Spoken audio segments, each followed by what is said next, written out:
আসসালামু আলাইকুম ওরহমতুল্লাহি ওবরাকাতুহ।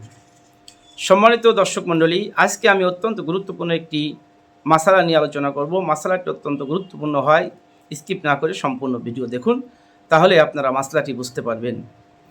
আর এই ভিডিওর মাধ্যমে যদি উপকৃত হন তাহলে চ্যানেলটি সাবস্ক্রাইব করে রাখবেন। আমার প্রতিদিনের ভিডিও আপনার কাছে চলে যাবে। মাসালাটি হলো ইনহেলার ব্যবহার করা। রোজা রাখা অবস্থায় কোনো রোজাদার ইনহেলার যদি ব্যবহার করেন তাহলে তার রোজা ভেঙে যাবে কি না। তো ইনহেলার হলো শ্বাসকষ্ট দূর করার জন্য ওষুধ জাতীয় একটি তরল পদার্থ মুখের ভিতর স্প্রে করে গলায় প্রবেশ করানো, যার দরুন সে শ্বাসকষ্ট থেকে আরোগ্য লাভ করতে পারে।